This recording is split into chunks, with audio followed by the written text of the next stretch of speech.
നമുക്കിന്ന് പഞ്ചവത്സര പദ്ധതികളിൽ പ്രധാനപ്പെട്ട ഒരു പഞ്ചവത്സര പദ്ധതിയായ 8ാം പഞ്ചവത്സര പദ്ധതിയെക്കുറിച്ചൊന്ന് ചർച്ച ചെയ്യാം. 8ാം പഞ്ചവത്സര പദ്ധതിയുടെ പ്രധാന ലക്ഷ്യം എന്ന് പറയുന്നത് മാനവിക വികസനമായിരുന്നു. അപ്പോൾ മാനവിക വികസനത്തിന് ഊന്നൽ നൽകിക്കൊണ്ട് കൊണ്ടുവന്ന പദ്ധതിയായിരുന്നു 8ാം പഞ്ചവത്സര പദ്ധതി.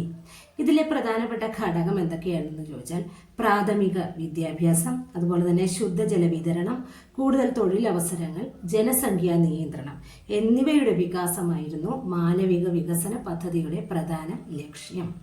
അപ്പോൾ മാനവിക വികസനം ഊന്നൽ നൽകിക്കൊണ്ടുള്ള പഞ്ചവത്സര പദ്ധതിയായ 8ാം പഞ്ചവത്സര പദ്ധതിയുടെ പ്രധാന ലക്ഷ്യം എന്തൊക്കെയായിരുന്നു എന്ന് ചോദിച്ചാൽ എന്തൊക്കെയായിരുന്നു? പ്രാഥമിക വിദ്യാഭ്യാസം, കൂടുതൽ തൊഴിലവസരങ്ങൾ സൃഷ്ടിക്കുക, ശുദ്ധജല വിതരണം, അതുപോലെ തന്നെ എന്തായിരുന്നു? ജനസംഖ്യാ നിയന്ത്രണം. അതുപോലെ തന്നെ വ്യവസായങ്ങളുടെ ആധുനികവൽക്കരണമായിരുന്നു 8ാം പദ്ധതിയുടെ പ്രധാനപ്പെട്ട ലക്ഷ്യം. എന്തായിരുന്നു? വ്യവസായങ്ങളുടെ ആധുനികവൽക്കരണമായിരുന്നു 8ാം പഞ്ചവത്സര പദ്ധതിയുടെ ലക്ഷ്യം. നരസിംഹറാവു ഗവൺമെന്റ് പുത്തൻ സാമ്പത്തിക പരിഷ്കാരം നടപ്പിലാക്കിയത് 8ാം പഞ്ചവത്സര പദ്ധതി കാലത്താണ്. അപ്പോൾ പുത്തൻ സാമ്പത്തിക നയം ഒരുപാട് പരീക്ഷകളിൽ ചോദിച്ചിട്ടുള്ളതാണ്. പുത്തൻ സാമ്പത്തിക നയം കൊണ്ടുവന്ന പ്രധാനമന്ത്രി ആരായിരുന്നു എന്ന് ചോദിച്ചാൽ നരസിംഹറാവു ആയിരുന്നു. അപ്പോൾ അദ്ദേഹത്തിന്റെ കാലത്ത് നടപ്പിലാക്കിയ നരസിംഹറാവു ഗവൺമെന്റ് പുത്തൻ സാമ്പത്തിക പരിഷ്കാരം നടപ്പിലാക്കിയതും ഏത് പഞ്ചവത്സര പദ്ധതി കാലത്തായിരുന്നു? 8ാം പഞ്ചവത്സര പദ്ധതി കാലത്ത് ആയിരുന്നു.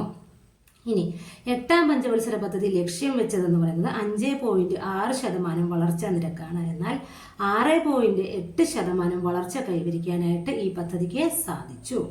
നാഷണൽ സ്റ്റോക്ക് എക്സ്ചേഞ്ച് നിലവിൽ വന്നതും 8ാം പഞ്ചവത്സര പദ്ധതി കാലത്താണ്. 1992 നാഷണൽ സ്റ്റോക്ക് എക്സ്ചേഞ്ച് നിലവിൽ വരുന്നത്. അതുപോലെ തന്നെ പ്രധാനപ്പെട്ട ഒരു കാര്യമായിട്ടുള്ള പഞ്ചായത്തി രാജ് 1993 ഏപ്രിൽ 24 നിലവിൽ വന്ന പഞ്ചായത്തി രാജും 8ാം പഞ്ചവത്സര പദ്ധതി കാലത്താണ് എന്ത് ചെയ്തത്? തുടക്കം കുറിച്ചത്. അപ്പോൾ ഇത്രയും കാര്യങ്ങൾ 8ാം പഞ്ചവത്സര പദ്ധതിയുമായിട്ട് നമ്മൾ പറയേണ്ട കാര്യങ്ങളാണ്. 9ാം പഞ്ചവത്സര പദ്ധതിയെക്കുറിച്ച് ഒന്ന് നോക്കാം. ഏതാണ് 9ാം പഞ്ചവത്സര പദ്ധതി എന്ന് പറഞ്ഞാൽ 1997 മുതൽ 2002 വരെയാണ് 9ാം പഞ്ചവത്സര പദ്ധതി. അപ്പോൾ 9ാം പഞ്ചവത്സര പദ്ധതിയുടെ കാലഘട്ടം ചോദിച്ചാൽ 1997 മുതൽ 2002 വരെയാണ്.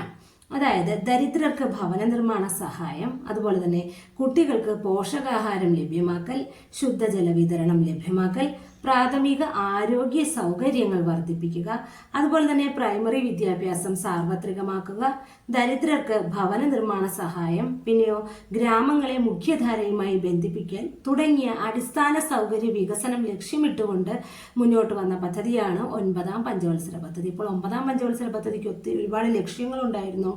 പ്രധാനപ്പെട്ട ലക്ഷ്യങ്ങൾ പറയുകയാണെങ്കിൽ ദരിദ്രർക്ക് ഭവന നിർമ്മാണം, അതുപോലെ തന്നെ കുട്ടികൾക്ക് പോഷകാഹാരം ലഭ്യമാക്കുക, ശുദ്ധജല വിതരണം ലഭ്യമാക്കുക, പ്രാഥമിക ആരോഗ്യ സൗകര്യം വർദ്ധിപ്പിക്കുക, പ്രൈമറി വിദ്യാഭ്യാസം സാർവത്രികമാക്കുക, അതുപോലെ തന്നെ ദരിദ്രർക്ക് ഭവന നിർമ്മാണ സഹായം നൽകുക, പിന്നെ ഗ്രാമങ്ങളെ മുഖ്യധാരയുമായി ബന്ധിപ്പിക്കുക തുടങ്ങിയ അടിസ്ഥാന സൗകര്യങ്ങളാണ് ഈ 9ാം പഞ്ചവത്സര പദ്ധതി ലക്ഷ്യമിട്ടത്.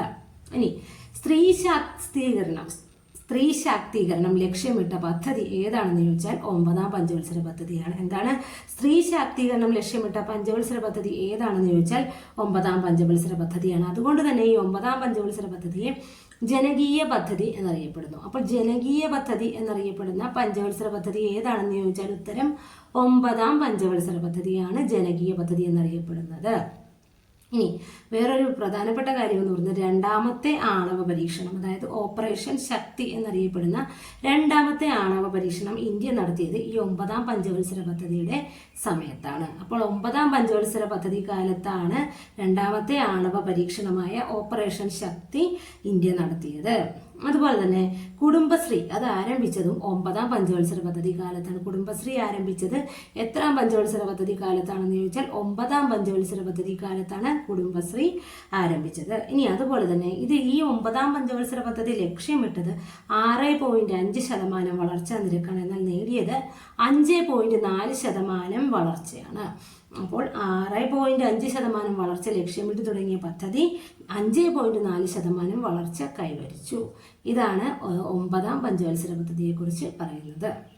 10ാം പഞ്ചവത്സര പദ്ധതിയെക്കുറിച്ച് ഒന്ന് നോക്കാം. ഈ 10ാം പഞ്ചവത്സര പദ്ധതി എന്ന് പറയുന്നത് വിദേശ മൂല്യ നിക്ഷേപം $750 കോടി ഉയർത്താനും 5 വർഷം കൊണ്ട് ഓഹരി വിൽപ്പനയിലൂടെ 78,000 കോടി രൂപ സമാഹരിക്കാൻ വേണ്ടിയിട്ടാണ് ഈ പദ്ധതി ഉദ്ദേശമിട്ടത്.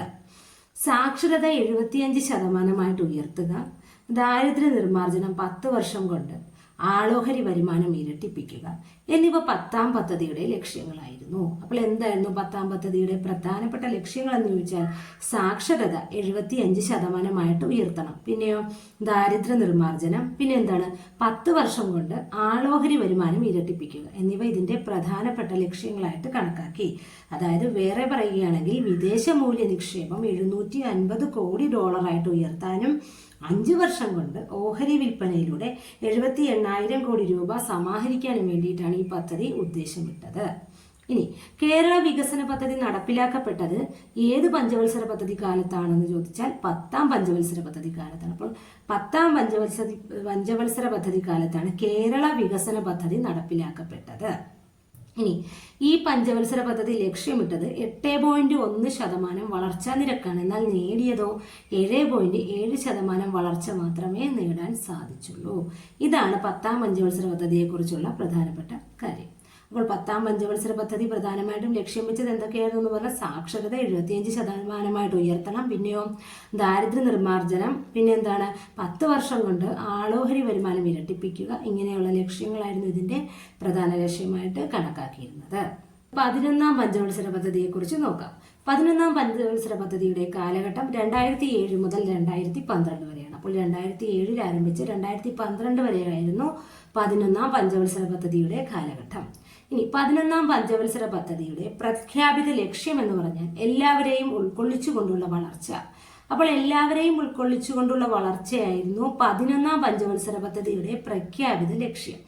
ദാരിദ്ര്യം 10% കുറയ്ക്കുക, 7 കോടി പുതിയ തൊഴിലവസരങ്ങൾ സൃഷ്ടിക്കുക, ജനസംഖ്യാ വളർച്ചാ നിരക്ക് കുറയ്ക്കുക എന്നിവയെല്ലാം ഈ പദ്ധതിയുടെ ഭാഗമാണ്. അപ്പോൾ ഈ പദ്ധതി പ്രധാനമായിട്ടും ദാരിദ്ര്യം 10% കുറയ്ക്കുക, അതുപോലെ തന്നെ 7 കോടി പുതിയ തൊഴിലവസരങ്ങൾ സൃഷ്ടിക്കുക, ജനസംഖ്യാ വളർച്ചാ നിരക്ക് കുറയ്ക്കുക എന്നിവയെല്ലാം 11ാം പഞ്ചവത്സര പദ്ധതിയുടെ പ്രധാനപ്പെട്ട ലക്ഷ്യങ്ങളായിരുന്നു.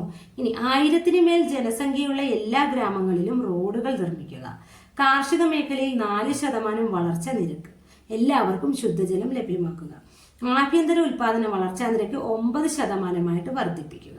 അതുപോലെ തന്നെ പ്രധാനപ്പെട്ട ഒരു കാര്യം മാതൃമരണ നിരക്ക് 100-ന് 1 കുറയ്ക്കുക എന്നിവയെല്ലാം 11ാം പഞ്ചവത്സര പദ്ധതിയുടെ ലക്ഷ്യങ്ങളായിരുന്നു. അപ്പോൾ 11ാം പഞ്ചവത്സര പദ്ധതിയുടെ പ്രധാന ലക്ഷ്യങ്ങളായിട്ട് പറഞ്ഞാൽ ദാരിദ്ര്യം എന്താക്കി കുറയ്ക്കുക, 10% കുറയ്ക്കുക, 7 കോടി തൊഴിലവസരങ്ങൾ സൃഷ്ടിക്കുക, അതുപോലെ തന്നെ ജനസംഖ്യാ വളർച്ചാ നിരക്ക് കുറയ്ക്കുക, 1000-ന് മേൽ ജനസംഖ്യയുള്ള ഗ്രാമങ്ങളിലെല്ലാം റോഡുകൾ നിർമ്മിക്കുക, കാർഷിക മേഖലയിൽ 4% വളർച്ച, അതുപോലെ തന്നെ എല്ലാവർക്കും ശുദ്ധജലം ലഭ്യമാക്കുക. ഇനി ആഭ്യന്തര ഉൽപാദന വളർച്ചാ നിരക്ക് 9% വർദ്ധിപ്പിക്കുക, പിന്നെ മാതൃമരണനിരക്ക് 100-ന് 1 കുറയ്ക്കുക. ഇതെല്ലാം 11ാം പഞ്ചവത്സര പദ്ധതിയുടെ പ്രധാനപ്പെട്ട ലക്ഷ്യങ്ങളായിരുന്നു. ഈ പഞ്ചവത്സര പദ്ധതി 7.9% വളർച്ചാ നിരക്ക് കൈവരിക്കാനായിട്ട് ഈ പദ്ധതിക്ക് സാധിച്ചു. 7.9% വളർച്ചാ നിരക്ക് കൈവരിക്കാൻ ഈ പദ്ധതിക്ക് സാധിച്ചു. പഞ്ചവത്സര പദ്ധതികളിൽ ഏറ്റവും കൂടുതൽ ശരാശരി സാമ്പത്തിക വളർച്ചാ നിരക്ക് കൈവരിച്ച 11ാം പഞ്ചവത്സര പദ്ധതിയിലാണ്. അപ്പോൾ അത് ഇതിന്റെ ഒരു പ്രത്യേകതയാണ്. പഞ്ചവത്സര പദ്ധതിയിൽ ഏറ്റവും കൂടുതൽ ശരാശരി സാമ്പത്തിക വളർച്ചാ നിരക്ക് കൈവരിക്കാൻ സാധിച്ചത് 11ാം പഞ്ചവത്സര പദ്ധതിക്കാണ്. ഇതാണ് 11ാം പഞ്ചവത്സര പദ്ധതിയുടെ പ്രധാനപ്പെട്ട ഒരു കാര്യം. ഇനി നമ്മൾ ഏറ്റവും അവസാനത്തെ പഞ്ചവത്സര പദ്ധതിയായ 12ാം പഞ്ചവത്സര പദ്ധതിയെ കുറിച്ചാണ് ചർച്ച ചെയ്യുന്നത്. 2012 മുതൽ 2017 വരെയാണ് 12ാം പഞ്ചവത്സര പദ്ധതിയുടെ കാലഘട്ടം. 12ാം പഞ്ചവത്സര പദ്ധതിയുടെ കാലഘട്ടം 2012 ഏപ്രിൽ 1 മുതൽ 2017 മാർച്ച് 31 വരെയാണ്. സുസ്ഥിര വികസനം, ത്വരിതഗതിയിലുള്ള വളർച്ച, എല്ലാവരെയും ഉൾക്കൊള്ളുന്ന വളർച്ച എന്നിവയാണ് 12ാം പദ്ധതിയുടെ ലക്ഷ്യം. എന്തൊക്കെയായിരുന്നു? സുസ്ഥിര വികസനം, അതുപോലെ തന്നെ ത്വരിതഗതിയിലുള്ള വളർച്ച, എല്ലാവരെയും ഉൾക്കൊള്ളിച്ചുകൊണ്ടുള്ള വളർച്ച എന്നിവയായിരുന്നു 12ാം പഞ്ചവത്സര പദ്ധതിയുടെ പ്രധാനപ്പെട്ട ലക്ഷ്യങ്ങൾ. 12ാം പദ്ധതിയുടെ കരട് രേഖയിൽ 9% വളർച്ചാ നിരക്കാണ് ലക്ഷ്യമിട്ടിരുന്നത്. എന്നാൽ 2012 ഡിസംബറിൽ ചേർന്ന ദേശീയ വികസന സമിതിയുടെ യോഗം ഇത് 8% എന്ന് പ്രഖ്യാപിച്ചു. അപ്പോൾ 12ാം പഞ്ചവത്സര പദ്ധതി 9% വളർച്ചാ നിരക്ക് ലക്ഷ്യമിട്ടെങ്കിലും 2012 ഡിസംബർ മാസത്തിൽ ചേർന്ന ദേശീയ വികസന സമിതിയുടെ യോഗം ഇത് 8% കുറച്ചു. 12ാം പഞ്ചവത്സര പദ്ധതിയുടെ കാലഘട്ടം വളരെ ഇമ്പോർട്ടൻ്റ് ആണ്. 2012 ഏപ്രിൽ 1 മുതൽ 2017 മാർച്ച് 31 വരെയായിരുന്നു 12ാം പഞ്ചവത്സര പദ്ധതി. അപ്പോൾ 12ാം പഞ്ചവത്സര പദ്ധതിയെക്കുറിച്ച് ഇത്രയും കാര്യങ്ങളാണ് നമ്മൾ ഓർത്തിരിക്കേണ്ടത്. അപ്പോൾ ഇതോടുകൂടി നമ്മൾ 1ാം പഞ്ചവത്സര പദ്ധതി മുതൽ 12ാം പഞ്ചവത്സര പദ്ധതി വരെ ചർച്ച ചെയ്ത് കഴിഞ്ഞു. വളരെ ഇമ്പോർട്ടൻ്റ് ആയിട്ടുള്ള ടോപ്പിക്കാണ്. ഈ ഭാഗങ്ങളെല്ലാം ഒന്നുകൂടി നോക്കുന്നത് നല്ലതായിരിക്കും. താങ്ക്